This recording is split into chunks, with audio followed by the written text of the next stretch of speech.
Hello dear students, welcome to VV education services Bhopal. आज हम यहाँ पर जो आपकी यूनिट है यूनिट 2 उसका टॉपिक 8वां डेरिवेटिव्स मार्केट, इसे कवर करेंगे। ठीक है, ये आपके यूनिट 2 का लास्ट टॉपिक है जिसका नाम है डेरिवेटिव्स मार्केट। तो डेरिवेटिव्स मार्केट क्या होता है? डेरिवेटिव्स मार्केट वह मार्केट होता है जहाँ पर डेरिवेटिव्स की खरीदी बिक्री होती है। ठीक है, तो स्टार्ट करते हैं। सबसे पहले हम ये देखेंगे कि देखो, टॉपिक का नाम है derivatives market, but derivatives market एक छोटा सा मतलब फॉर्मूला इसका ये है कि डेरिवेटिव्स मार्केट क्या होगा? जहाँ पर डेरिवेटिव्स की खरीदी बिक्री होगी। बट हमको ये जानना है इस टॉपिक में कि डेरिवेटिव्स होते क्या है और उसके अंदर क्या क्या चीज़ें आती है। तो सबसे पहले हम देखते हैं कि डेरिवेटिव्स क्या होते हैं। Derivatives are financial instrument whose value is derived from the value of any underlying asset such as share, bond, commodities, currency और interest rate। देखो इसमें क्या क्या चीज़ें आ रही है?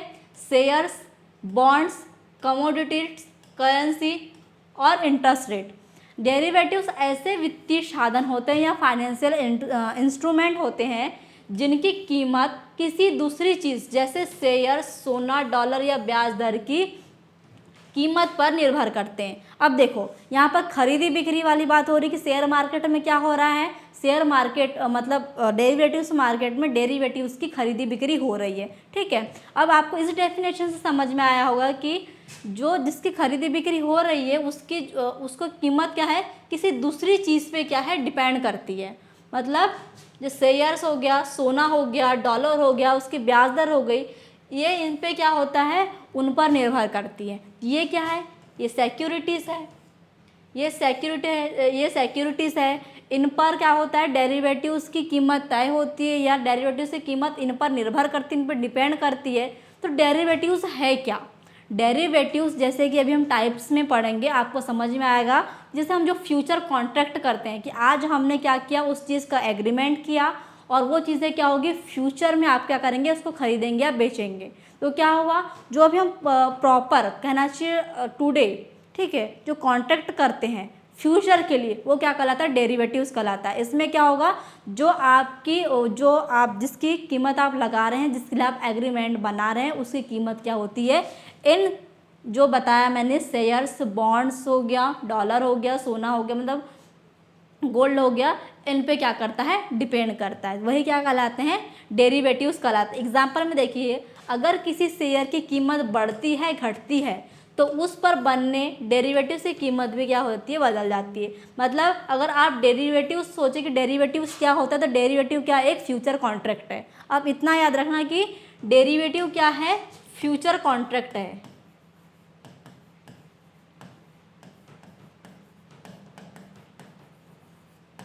ठीक है, फ्यूचर कॉन्ट्रैक्ट है जिसकी कीमत क्या होती है? दूसरे असेट्स पे निर्भर करती है। ठीक है, अभी हम जैसे किसके टाइप्स पढ़ेंगे तो आपको ये चीज़ें समझ में आ जाएगी। Derivatives market in India, Bharat में डेरिवेटिव्स बाजार क्या है? देखते हैं कि भारत में डेरिवेटिव्स बाजार की शुरुआत एल.सी. गुप्ता समिति की सिफारिश के आधार पर हुई थी। सेबी को डेरिवेटिव बाजार का रेगुलेटर बनाया गया। जैसे मैंने आपको सेबी पढ़ाया था, security and exchange board of India. ठीक है, तो वो क्या कर रहा था? स्टॉक मार्केट को प्रोटेक्ट कर रहा था, उसको प्रोटेक्शन दे रहा था। वो भी क्या करता है? वो डेरिवेटिव्स मार्केट को भी क्या करता है? रेगुलेट करता है। सन 2000 में डेरिवेटिव्स ट्रेडिंग को कानूनी मान्यता मिली थी। पहले क्या था? इनलीगल था, बट सन 2000 से क्या हो गया? लीगली प्रोसेस में आ गया। भारत में सबसे पहले इंडेक्स फ्यूचर की शुरुआत हुई थी। मतलब कहना चाहिए, जो इंडेक्स फ्यूचर है क्या है? एक प्रकार का डेरिवेटिव से, है ना। सबसे पहले किसकी शुरुआत हुई थी? इंडेक्स फ्यूचर की स्टार्टिंग हुई थी। इसके बाद index option, stock futures, stock option की शुरुआत की गई थी। अब ये चीज़ें आ रही जैसे कि ऑप्शंस, फ्यूचर्स, ठीक है, स्टॉक, ये जो चीज़ें आ रही है वो क्या है? डेरिवेटिव्स के अंदर आती है, डेरिवेटिव्स के टाइप में आती है।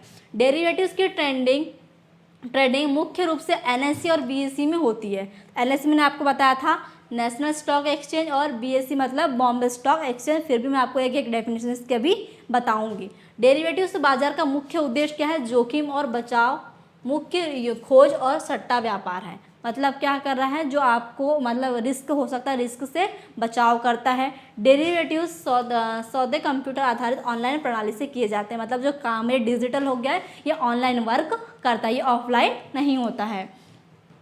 और एक सिंपल सी बात आपको याद रखना है कि जो मैंने आपको सेकेंड लाइन में बताई कि भारत में डेरिवेटिव्स बाजार सेबी द्वारा नियंत्रित होता है और एनएसई बीएसई में फ्यूचर और ऑप्शन की ट्रेडिंग करती है। ये फ्यूचर और ये ऑप्शन, ये क्या है, डेरिवेटिव्स का एक प्रकार है। ठीक है, सेबी का full form security and exchange board of India.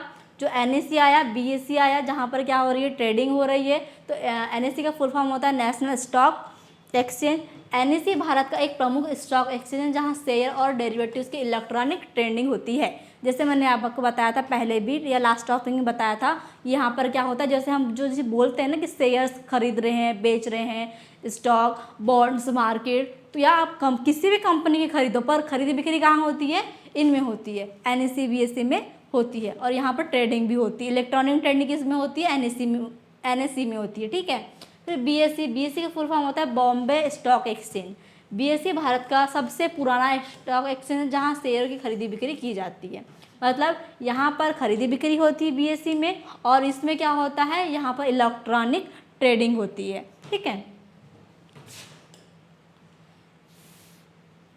अब आप ये पढ़िए कि डेरिवेटिव्स बाजार की विशेषताएं, इसकी विशेषताएं क्या है, इसके कैरेक्टर्स क्या है डेरिवेटिव्स बाजार के। आपको मैंने बता दिया कि डेरिवेटिव्स क्या है, डेरिवेटिव्स क्या एक फ्यूचर कॉन्ट्रैक्ट है। ओके, और डेरिवेटिव्स मार्केट क्या है, डेरिवेटिव्स मार्केट वह मार्केट है जहाँ पर क्या होता है, जहाँ पर डेरिवेटिव्स की खरीदी बिक्री होती है। ओके, अब इसकी हम मुख्य विशेषताएं देखते हैं। व्युत्पन्न मूल्य मतलब डिवाइड वैल्यू, मूल्य जैसे अंडरलाइंग असेट जैसे शेयर से प्राप्त होता है। मतलब मैंने आपको जैसे बताया कि इसमें क्या होता है, जैसे जो चीज़ है जिसका हमने एग्रीमेंट करवाया उसका क्या होता है, वो अन्य किसी चीज़ पर, अन्य किसी असेट पे क्या करती है, उसकी वैल्यू या उसकी कहना चाहिए मूल्य निर्भर करता है। ठीक है, फिर है लीवरेज, थोड़ी पूंजी से बड़ा ट्रेड कर सकते हैं। इसमें क्या होता है, जो कैपिटल हमारी होती है, जो हमारी पूंजी होती है वो थोड़ी रहती है और उसमें हम क्या कर सकते हैं, उसमें हम ट्रेड कर सकते हैं। फिर है एक्सपायरी डेट, हर अनुबंध एक तय तारीख तक ही वैध रहता है। मतलब जो हम लीगल एग्रीमेंट बनाते हैं वो एक तय तारीख तक ही क्या रहता है, वैलिड रहता है, नहीं तो वो एक्सपायर हो जाता है। ये डेरिवेटिव्स मार्केट की विशेषता है। आप ऐसा नहीं कि आपने आज एग्रीमेंट करवाया, वो 3 महीने बाद का था और आपको 3 महीने बाद होश नहीं आया, आपने क्या किया 4 महीने बाद उसको खोल के देखा और आप उसकी आज मतलब मांग कर रहे हैं कि हमने जो एग्रीमेंट करवाया था हमको अभी चीज़ें चाहिए। ये नहीं होता। इसमें क्या होती है, एक एक्सपायरी डेट होती है, जो आपका एग्रीमेंट जिस तारीख में तय हुआ है वो क्या होता है, उसके बाद वो एक्सपायर हो जाता है। फिर हेडलिंग, मूल्य में होने वाले घाटे से सुरक्षा करता है। मतलब क्या कर रहा है, जैसे स्टॉक गिर रहा है, बढ़ रहा है, जो भी चीज़ें हो रही है इसमें, उसमें क्या करेगा, मूल्य में जो होने वाला घाटा, जो लॉस होता है, उससे क्या करता है, ये सिक्योर करता है या सिक्योरिटी प्रदान करता है। फिर उच्च स्थिरता, हाई वॉलिडिटी, मूल्य में तेज गति से बड़े परिवर्तन होते हैं। मतलब जैसे कि स्टॉक है, बॉन्ड्स है, जो भी चीज़ है, जो डेरिवेटिव्स होते हैं, ठीक है, जो डेरिवेटिव्स की कीमत किसी दूसरे असेट पर निर्भर कर रही है, उनका जो मूल्य है, उनका जो प्राइस है, वो क्या बोलता है, वो होता है बहुत तेज गति से बढ़ता है, बहुत जल्दी परिवर्तन होता है, बहुत जल्दी चेंज होता है। फिर ऑर्बिट्रेज के अवसर, विभिन्न बाजार के मूल्य अंतर का लाभ ले सकते हैं। मतलब जो बहुत सारे बाजार हैं, मतलब बहुत सारी चीज़ें, आप क्या कर सकते हैं, सभी मार्केट का वहाँ पर लाभ उठा सकते हैं। ऐसा नहीं है कि आपने इस शेयर को इस मार्केट से खरीदा तो आप वहीं का फ़ायदा उठाएं, नहीं, आप क्या कर सकते हैं, अलग अलग मार्केट का यूज़ करके अलग अलग मार्केट से पूंजी जुटा सकते हैं और सभी मार्केट का लाभ उठा सकते हैं। ये क्या है, ये डेरिवेटिव्स मार्केट की विशेषताएँ हैं। एक बार आप लोग ये पूरा देख लीजिए, है ना। फर्स्ट क्या था, डिवाइड वैल्यू, सेकेंड था ऑर्बिट्रेज, थर्ड है हाई वॉलिडिटी, फिर फोर्थ है लीवरेज, फिर सिक्स्थ क्या एक्सपायरी डेट, और फिफ्थ और सिक्स्थ क्या है हैंडलिंग। ठीक है, ये 6 विशेषता या 6 कैरेक्टर है किसके, डेरिवेटिव्स मार्केट के। फिर है टाइप्स। अब आपको समझ में आया कि डेरिवेटिव्स क्या है एक्चुअल में। अब इसमें भी 2 चीज़ें हैं कि जो डेरिवेटिव्स मार्केट है, जो ऑप्शंस था, फ्यूचर था, फॉरवर्ड था, स्वैप था, ये क्या है, ये चीज़ें में बढ़ गया है। मतलब ये 2 टाइप्स में बढ़ गया है। ये किसके अंदर आता है, फर्स्ट है OTC और सेकेंड है ETD। OTC का फुल फॉर्म होता है ओवर द काउंटर डेरिवेटिव्स और ETD का फुल फॉर्म होता है एक्सचेंज ट्रेड डेरिवेटिव्स। तो सबसे पहले हम देखेंगे कि OTC डेरिवेटिव्स क्या होता है। OTC derivatives are contract that are traded privately between two parties without using a stock exchange. OTC derivatives वे अनुबंध या वे कॉन्ट्रैक्ट होते हैं जिनकी खरीदी बिक्री स्टॉक एक्सचेंज के बाहर सीधे दो पक्षों के बीच होती है। इसमें क्या होता है, OTC डेरिवेटिव्स में OTC डेरिवेटिव्स वो कॉन्ट्रैक्ट होते हैं। मैंने आपको पहले ही बताया था डेरिवेटिव्स क्या है, डेरिवेटिव्स फ्यूचर कॉन्ट्रैक्ट होते हैं और इसमें से OTC क्या है, OTC डेरिवेटिव्स वे कॉन्ट्रैक्ट होते हैं जिनकी खरीदी बिक्री, जिनका लेना देना क्या होता है, स्टॉक एक्सचेंज के बाहर होता है। स्टॉक एक्सचेंज से BSE पढ़ा हमने, NSE पढ़ा, उसके बाहर होता है, वो भी दो पक्षों के बीच। मतलब इसमें क्या होगा, इसमें जैसे कि कोई कंपनी है, कंपनी का शेयर है, उसमें नहीं। जैसे कि हमने भी पढ़ा था जब प्राइमरी सेकेंडरी मार्केट पढ़ा था सिक्योरिटी मार्केट में, तब भी मैंने आपको बताई थी कि क्या हो रहा था उसमें कि आपने क्या किया, कंपनी के शेयर्स खरीदा, कंपनी के शेयर्स खरीद लिया, उसके बाद क्या किया, इन्वेस्टर के बीच, जैसे एक कंपनी के जो शेयर्स है वो कितने सारे इन्वेस्टर्स खरीदते हैं, तो क्या होगा, कंपनी वहाँ से हट जाएगी। उसके बाद क्या होगा, जो इन्वेस्टर है वो इन्वेस्टर दोनों पक्षों के बीच क्या करेंगे, उस चीज़ की खरीदी बिक्री करेंगे, वहाँ पर कंपनी क्या करेगी, इन्वॉल्व नहीं होगी। तो वही होता है OTC में कि जो स्टॉक एक्सचेंज है और स्टॉक एक्सचेंज के बाहर आप क्या कर सकते, वो क्या होता है, सीधे दो पक्षों के बीच में ये होता है। ठीक है, जैसे कि एक कंपनी और एक बैंक आपस में क्या करें, ब्याज दर पर समझौता करें और बिना किसी एक्सचेंज के OTC मतलब एक्सचेंज के, मतलब क्या हो रहा है यहाँ पर, एक बैंक ने और एक कंपनी ने क्या किया, आपस में ब्याज दर को तय किया, समझौता किया और क्या किया, डेरिवेटिव्स की खरीदी बिक्री कर लिया और इसमें कंपनी का कोई भी रोल नहीं रहा, तो वो क्या कहलाता है, OTC डेरिवेटिव्स कहलाते हैं। अब इसके अंदर दो चीज़ें आती हैं, जो डेरिवेटिव्स होते हैं ना, या फिर आप एक चीज़ याद रखना कि जैसे कि अगर आपको डेरिवेटिव्स आता है, डेरिवेटिव्स मार्केट आता है या फाइनेंशियल मार्केट आता है, अगर आपको डेरिवेटिव्स आता है तो आपको टू टाइप्स लिखना है, OTC और ETD। OTC के अंदर क्या आएगा, OTC के अंदर आएगा फॉरवर्ड कॉन्ट्रैक्ट और स्वैप कॉन्ट्रैक्ट। ठीक है, ETD के अंदर आएगा फ्यूचर और ऑप्शन, ये लिखना है। ठीक है, डेरिवेटिव्स मार्केट क्या होगा, जहाँ पर खरीदी बिक्री होगी। और एक चीज़ होता है कि फाइनेंशियल डेरिवेटिव्स, जब आपको क्वेश्चन फाइनेंशियल डेरिवेटिव्स आता है डायरेक्ट, आपको डायरेक्ट OTC ETD ना लिखते हुए direct future contract, forward contract, swap और ऑप्शन, ये चारों लिखना है। ठीक है, आपको वहाँ पर ETC और OTD को इन्वॉल्व नहीं करना है। बट आपको अगर डेरिवेटिव्स पूछता है तो आपको सबसे पहले क्या करना है, OTC को मतलब डेरिवेटिव्स को टू टाइप में टाइप करना है, OTC ETD। OTC में क्या आएगा, फॉरवर्ड आएगा और क्या आएगा, स्वैप आएगा, और ETD में क्या आएगा, ETD में आएगा फ्यूचर और ऑप्शन। ठीक है, तो यह हमेशा याद रखना। चलो स्टार्ट करते हैं कि फॉरवर्ड कॉन्ट्रैक्ट क्या होता है। एग्रीमेंट टू बाय और sell on asset at a future date at fixed price, future की तय तारीख पर तय कीमत और सौदा करने का समझौता। फ्यूचर एग्रीमेंट तो है, फ्यूचर कॉन्ट्रैक्ट तो है, मैंने आपको बताया कि डेरिवेटिव्स क्या है, फ्यूचर कॉन्ट्रैक्ट है। उसमें जो फॉरवर्ड कॉन्ट्रैक्ट है वो क्या कहता है कि भविष्य की तारीख, भविष्य में क्या किया आपने, भविष्य के लिए तारीख को तय कर लिया और तय कीमत पर सौदा करने का समझौता किया। मतलब आज क्या किया, आज आपने तय किया, आज की जो तारीख है, आज की तारीख पे आपने क्या किया, फ्यूचर के लिए या 3 महीने के लिए, 2 महीने के लिए कॉन्ट्रैक्ट को तय किया। आज तय करना कि 3 महीने बाद, जैसे कि एग्जाम्पल में दिया है गेहूँ कितने के रुपए में खरीदेंगे, 2000 रुपये में खरीदेंगे, ये क्या कहलाता है, फॉरवर्ड कॉन्ट्रैक्ट कहलाता है। जैसे आज की डेट में उसने कॉन्ट्रैक्ट कर लिया कि वो 3 महीने बाद या 2 महीने बाद गेहूँ 2000 रुपये में खरीदेगा। अब उसका रेट कम हो या ज़्यादा हो वो फ़र्क नहीं पड़ता। ठीक है, वो फ़र्क नहीं पड़ेगा, वो बढ़े या घटे, उसको क्या होगा, उस एग्रीमेंट के, उस अनुबंध के हिसाब से क्या करना पड़ेगा, उस चीज़ को खरीदना पड़ेगा। फिर सेकंड है swap, contract to exchange cash flow between two parties, दो पक्षों के बीच नकदी प्रवाह का आपस में आदान प्रदान। स्वैप में क्या होता है, स्वैप में दो पक्षों के बीच, जैसे कि इन्वेस्टर A1 है ये, ठीक है, ये पार्टी एक हो गई, ये पार्टी B हो गई। ठीक है, ये क्या है, पार्टी B है, और ये क्या है, पार्टी ए है। स्वैप कॉन्ट्रैक्ट क्या कहता है, स्वैप कॉन्ट्रैक्ट कहता है कि दो पक्षों के बीच, ये एक पक्ष है, ये दूसरा पक्ष है, दो पक्षों के बीच नकदी प्रवाह का आपस में आदान प्रदान। नकदी प्रवाह मतलब जो ब्याज होता है, ठीक है, ब्याज होता है, उसका क्या होता है, दो पक्षों के बीच आदान प्रदान होता है। मान लो कि इसने क्या किया, इसने भी लोन लिया या इसने भी क्या किया, इन्वेस्टमेंट किया, इसने भी इन्वेस्टमेंट किया, ठीक है। इसने अपनी ब्याज दर क्या रखी, फिक्स्ड रखी, और इसने क्या रखी, फ्लोटिंग में रखी।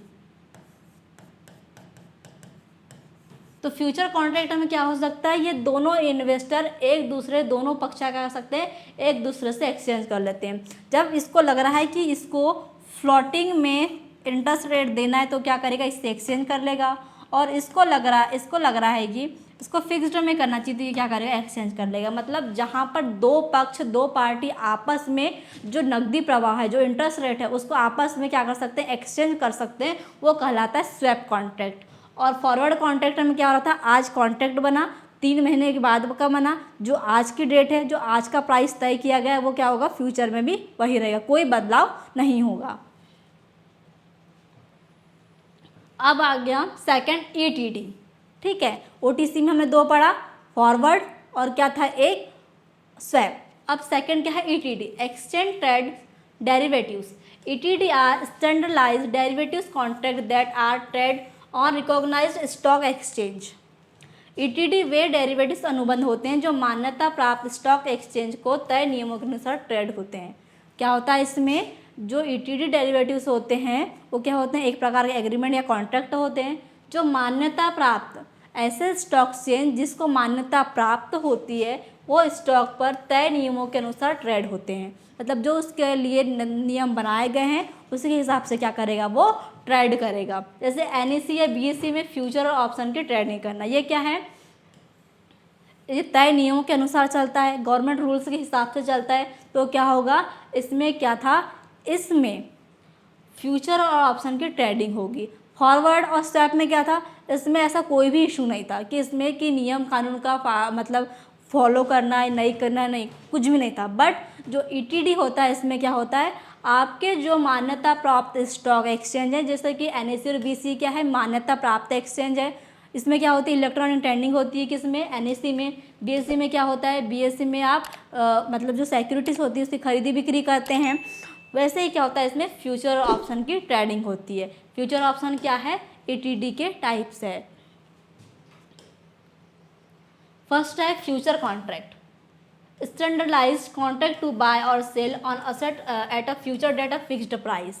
भविष्य की तय तारीख पर तय कीमत पर एक्सचेंज द्वारा मान्यकृत अनुबंध। NSE में निफ्टी फ्यूचर, देखो इसमें भी क्या हो रहा है, फ्यूचर की तय तारीख पर तय कीमत पर क्या किया जा रहा है, वो मतलब एग्रीमेंट बन रहा है। बट उसमें क्या हो रहा था, OTC में जिसमें फॉरवर्ड पढ़ा, फॉरवर्ड में क्या हो रहा था, उसमें कोई भी मान्यता प्राप्त स्टॉक एक्सचेंज नहीं था, उसमें ऐसा नहीं था कि आपको नियमों को ट्रेड करना है, कुछ नहीं था। बट इसमें क्या है, इसमें अगर फ्यूचर की जो तारीख आपने तय किया, जो कीमत तय किया है, उसके हिसाब से ही चलना होता है ना। NSE में निफ्टी फ्यूचर खरीदना, आपने जैसे कि NSE क्या है, नेशनल स्टॉक एक्सचेंज है, आपने उसमें क्या किया, निफ्टी 50, मैंने आपको बताया कि निफ्टी 50 क्या है, 50 कंपनियों का एक समूह है, एक ग्रुप है, ठीक है। निफ्टी फ्यूचर खरीदना, तो आपने क्या किया, NSE से निफ्टी फ्यूचर खरीदा। तो ये क्या है, एक ये मान्यता प्राप्त स्टॉक एक्सचेंज है। वहाँ पर क्या था, यहाँ पर ऐसा कुछ नहीं था, वहाँ पर नॉर्मली 2 लोगों के बीच, 2 पक्षों के बीच बात हो रही थी और कॉन्ट्रैक्ट बन रहा था, ठीक है। कॉन्ट्रैक्ट पूरा वो लोग भी कर रहे थे कि 3 मंथ बाद आपको इसी रेट पर मिलेगा, इसी डेट पर मिलेगा, उसमें कॉन्ट्रैक्ट बन रहा था। बट उसमें कोई रूल्स रेगुलेशन नहीं थे या कोई मान्यता प्राप्त स्टॉक एक्सचेंज नहीं था। बट इसमें क्या हो रहा है, ये मान्यता प्राप्त स्टॉक एक्सचेंज है, जैसे कि NSE। अगर NSE में क्या कर रहा है, वो निफ्टी फ्यूचर खरीद रहा है। फिर सेकंड है option contract, contract giving the right but not the obligation to buy और सेल ऑन असेट्स। तय कीमत पर खरीदने या बेचने का अधिकार लेकिन बाध्यता नहीं। मतलब इस कंडीशन में क्या होता है इसमें कि शेयर को क्या, जैसे एग्जांपल देखिए, शेयर को 100 रुपये पर 100 रुपये में खरीदने का ऑप्शन लेना। उसमें क्या इसमें ये होता है कि आपने फ्यूचर कॉन्ट्रैक्ट ये किया है कि आपको फ्यूचर में वो शेयर 100 रुपये में ख़रीदना है, ठीक है। बट अगर आप तय तारीख के हिसाब से उस जो आपने तय किया है उस पे खरीदते बेचते हैं, उसका आपको अधिकार रहता है, उसमें बाध्यता नहीं रहती। मतलब आपको उसमें कोई जोर ज़बरदस्ती नहीं होती, आप खरीद भी सकते हैं, आप नहीं भी खरीद सकते। अगर आपको ऐसा लग रहा है कि आपने आज तय कर लिया कि प्राइस बढ़ सकता है, तो हमने आज कॉन्ट्रैक्ट कर लिया, आज हमने अनुबंध बना लिया, बट फिर आपको फ्यूचर में लग रहा है कि नहीं अब तो स्टॉक मतलब सस्ते हो सकते हैं, तो अब हमको नहीं खरीदना है, तो आप क्या कर सकते हैं, आपको इसमें कोई ज़बरदस्ती नहीं होती, आप कैंसिल उस चीज़ को कर सकते हैं। इसमें 2 ऑप्शन और होते हैं, जो ऑप्शन कॉन्ट्रैक्ट होते हैं ना, उसमें 2 चीज़ें होती है। उसमें जैसे ऑप्शन कॉन्ट्रैक्ट अगर आपने लिया है तो उसमें 2 ऑप्शन आपको मिलेंगे, आप दोनों में से अगर कौन सा ऑप्शन चूज़ करते हैं उस हिसाब से इसमें क्या होगा, आपको चीज़ें आएगी। जैसे कि फर्स्ट होता है कॉल ऑप्शन और सेकेंड होता है पट ऑप्शन। कॉल ऑप्शन क्या होता है, कॉल ऑप्शन धारक को तय कीमत पर तय तारीख तक या उस दिन खरीदने का अधिकार देता है, लेकिन खरीदना ज़रूरी नहीं होता। मतलब जिस एग्जांपल समझिए, अगर किसी शेयर की कीमत आज कितनी है, 100 रुपये है, और आपने 100 रुपये पर कॉल ऑप्शन ले लिया। अब देखो जो आपका क्या था, जो ऑप्शन था उसमें 2 पार्ट है, 2 टाइप्स है। आप क्या कर सकते हैं, डायरेक्ट ऑप्शन ही लेंगे, आप ऑप्शन में या तो कॉल ऑप्शन लेंगे या फिर पट ऑप्शन लेंगे। अगर आपने कॉल ऑप्शन लिया तो क्या होगा, अगर आज कीमत शेयर की 100 रुपये है और आपने रुपये 100 रुपये का क्या किया, कॉल ऑप्शन खरीद लिया, और बाद में कीमत 130 हो जाती है, तो आप शेयर खरीद कर लाभ कमा सकते हैं, ठीक है। मतलब हम कॉल ऑप्शन कब खरीदते हैं, हम कॉल ऑप्शन तब खरीदा जाता है जब आपको लगता है कि कीमत बढ़ेगी। अगर आपको लग रहा है कि फ्यूचर में उस शेयर की कीमत बढ़ सकती है, आप क्या खरीदेंगे, आप कॉल ऑप्शन खरीदेंगे, क्योंकि शेयर्स की अभी कीमत 100 रुपये है और आपने 100 रुपये का वो क्या किया, शेयर्स खरीद लिया, और फ्यूचर में उसका प्राइस 130 हो गया, तो आप क्या कर सकते हैं, आप 130 में ही आप क्या करेंगे, 100 से आपने 100 का लिया और 130 का बेचा। ये किस में होता है, कॉल ऑप्शन में होता है। बट अगर आपने पट ऑप्शन लिया है तो पट ऑप्शन में क्या होता है, पुट ऑप्शन धारक को तय कीमत पर तय तारीख तक उस दिन बेचने का अधिकार देता है, लेकिन बेचना जरूरी नहीं होता। अगर शेयर की कीमत 100 रुपये है और आपने 100 रुपये पर पुट ऑप्शन लिया है और बाद में कीमत अगर 70 रुपये हो जाती है, तो आप क्या करते हैं, 100 रुपये में बेचकर नुकसान से बच सकते हैं। इसमें क्या कंडीशन है, पट ऑप्शन हम कब खरीदते हैं, पट ऑप्शन हम तब खरीदते हैं जब आपको लगता है कि शेयर्स की कीमत गिर सकती है, और कंडीशन आपको ऐसा लग रहा है कि अभी शेयर की कीमत 100 रुपये है बट फ्यूचर में शेयर की कीमत 70 रुपये हो सकती है, तो आप क्या कर लो, पट ऑप्शन ले लो। क्योंकि और फ्यूचर में अगर जैसे कि शेयर की कीमत 100 रुपये थी अभी और फ्यूचर में वो 70 रुपये भी हो जाती, तो आपको क्या मिलेगा, आप 100 रुपये में ही बेचेंगे, आपको 70 में बेचना नहीं पड़ेगा। और इसमें क्या हो रहा था, जब आपको लगता है कि शेयर्स की कीमत बढ़ेगी तब आप क्या लो, कॉल ऑप्शन लो। अगर शेयर्स की कीमत सच में बढ़ती है तो आप क्या कर सकते हैं, आपका 100 रुपये का शेयर 130 रुपये में बेच सकते हैं। ये था कॉल ऑप्शन और पट ऑप्शन, ठीक है। ये टॉपिक था हमारा डेरिवेटिव्स मार्केट, ठीक है। और डेरिवेटिव्स मार्केट में हम उसके टाइप्स भी देखा कि डेरिवेटिव्स मार्केट की विशेषता क्या है, डेरिवेटिव्स क्या है, डेरिवेटिव्स के टाइप कौन कौन से, ये सारी चीज़ें हमने क्या किया, इस टॉपिक में क्लियर किया। तो आई होप आपको ये टॉपिक अच्छे समझ में आया होगा। Thank you very much.